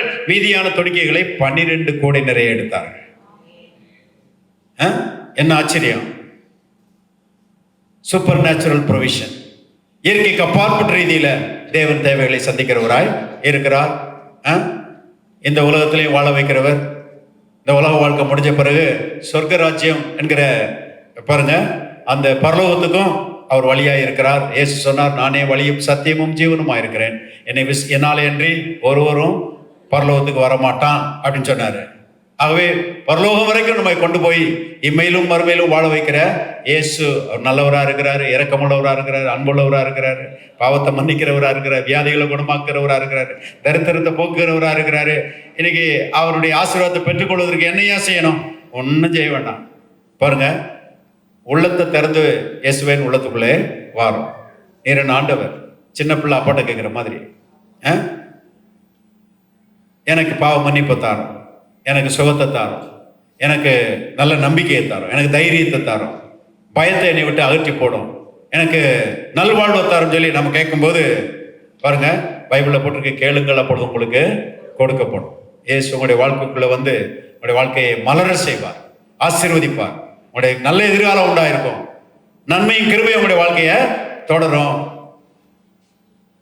ஆகவே அவருக்கு ஒரு சின்ன அழைப்பு கொடுங்க. நிச்சயமா இங்கே நான் இன்னைக்கு உங்களோட பகிர்ந்து கொண்ட இந்த ஆசீர்வாதங்கள் எல்லாம் உங்களுடைய வாழ்க்கையில பலிக்கும். நாம் ஜெபம் பண்ணுவோம்.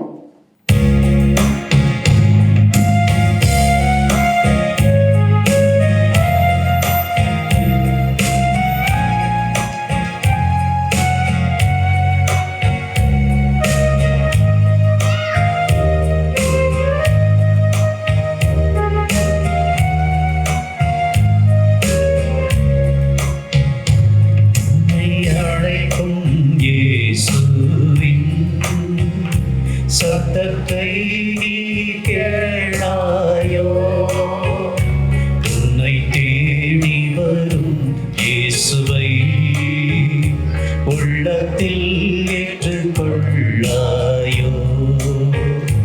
உன்னை அழைக்கும் இயேசுவின் சத்தத்தை நீ கேளாயோ, உன்னை தேடி வரும் இயேசுவை உள்ளத்தில் ஏற்றுக்கொள்ளாயோ.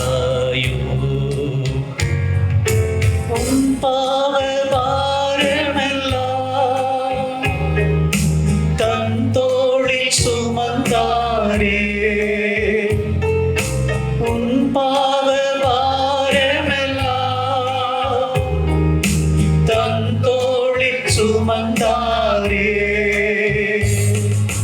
அவர் பட்ட பாடு உனக்காக தானே அன்போடு அழைக்கிறார் வா. அவர் பட்ட பாடு உனக்காக தானே அன்போடு அழைக்கிறார் வா. உன்னை அழைக்கும் இயேசுவின் சத்தத்தை நீ கேளாயோ, உன்னை தேடி வரும் இயேசுவை உள்ளத்தில் ஏற்றுக்கொள்ளாயோ. ஐங்காயம் அடைந்தாரே, சிலுவையில் மரித்தாரே, ஐங்காயம் அடைந்தாரே,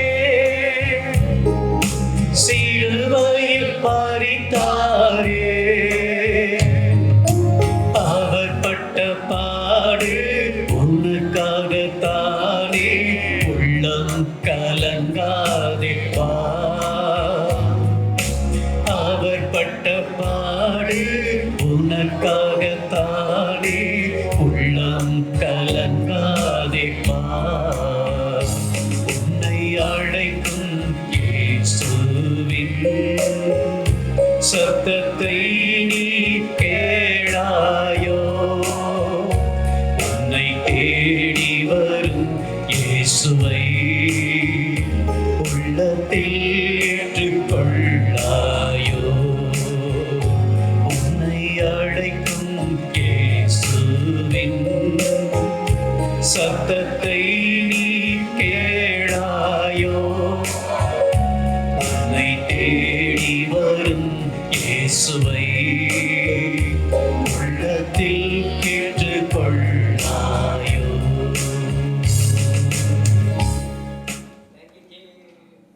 பரலோகத்தின் தகப்பனே, நன்றியோடு நாங்கள் உம்மை துதிக்கிறோம். கர்த்தர் இரக்கமும் மன உருக்கமும் நீடிய சாந்தமும் மிகுந்த தயவும் உள்ளவர். கர்த்தர் எல்லார் மேலும் தயவுள்ளவர். அவருடைய இரக்கங்கள், அவருடைய கிரியைகள் எல்லாவற்றிலும் மேலும் இருக்கிறது என்று நாங்கள் வாசிக்கிறோமே. ஆண்டவரே, இந்த மாலை வேளையிலே இங்கே வந்திருக்கிற எல்லாரும் மேலும் தயவுள்ளவராயிருக்கிறீர், இரக்கமுள்ளவராயிருக்கிறீர், கிருபை நிறைந்தவராயிருக்கிறீர், பாவங்களை மன்னிக்கிறவராயிருக்கிறீர், வியாதிகளை குணமாக்குறவராயிருக்கிறீர், தேவைகளை சந்திக்கிறவராயிருக்கிறீர், வாழ்வு கொடுக்கிறவராயிருக்கிறீர். அதற்காக உங்களுக்கு நன்றி செலுத்துகிறோம். ஆண்டவரே, மக்கள் என்னென்ன தேவைகளோடு வந்திருக்கிறார்களோ அவருடைய தேவைகளை நீ சந்திக்கும்படி இயேசுவின் நாமத்திலே நான் ஜெபிக்கிறேன். அவருடைய குறைவுகள் நிறைவாகும்படி கர்த்தாவே அனுகிரகம் செய்வீராக. எல்லா தீமைகளும் வாழ்க்கையை விட்டு மறைந்து போகட்டும். பாவக்கட்டுகள் அருந்து போகட்டும். வியாதிகள் இயேசுவின் நாமத்தினாலே மறைந்து போகட்டும். தரித்திரியங்கள், குறைவுகள் இயேசுவின் நாமத்தினால இல்லாமல் போகட்டும். மக்கள் விடுதலை ஆவார்களாக. வாழ்வு உண்டாகட்டும் இயேசுவின் நாமத்தினாலே. ஆண்டவரே, நீர் எவ்விதமாக செய்கிறீர். கர்த்தாவே, அவர்கள் கேட்ட வசனத்தை அவருடைய வாழ்க்கையிலே அதிசயங்களினாலும் அற்புதங்களினாலும் நீர் உறுதிப்படுத்தி கொடுக்கும்படி நாங்கள் ஜெபிக்கிறோம். உம்முடைய பரிசுத்த பிரசன்னத்தை அவர்கள் உணரட்டும். கர்த்தாவே, நீர் கூட இருக்கிறீர் என்கிற அந்த ஆவிக்குரிய உணர்வு அவர்களுக்கு உண்டாகட்டும். வாழ்ந்திருக்க அவர்களுக்கு கிருபை செய்வீராக. அநேருக்கு அவர்கள் ஆசீர்வாதமாக இருக்க கிருபை செய்வீராக. விதமான செய்கிறீர். அதற்காக உமக்கு நன்றி.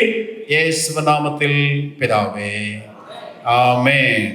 என் ஆத்துமாவே கர்த்தரை ஸ்தோத்திரி, முழுவதுமே பரிசுத்த நாமத்தை ஸ்தோத்திரி. என் ஆத்துமாவே கர்த்தரை ஸ்தோத்திரி, சகல உபகாரங்களையும் மறவாதே. ஆமென். இயேசு ராஜாவுக்கே, இயேசு ராஜாவுக்கே, இயேசு ராஜாவுக்கே. கர்த்தர் உங்களை ஆசீர்வதிப்பார். வியாதிஸ்தர்களுக்காக நான் ஜெபிக்க ஆயத்தமா இருக்கிறேன். வியாதிஸ்தர்கள் வந்து ஜெபிக்கலாம். விசுவாசிகள் யாவருக்கும் நன்றி. கர்த்தர் உங்களை ஆசீர்வதிப்பாராக.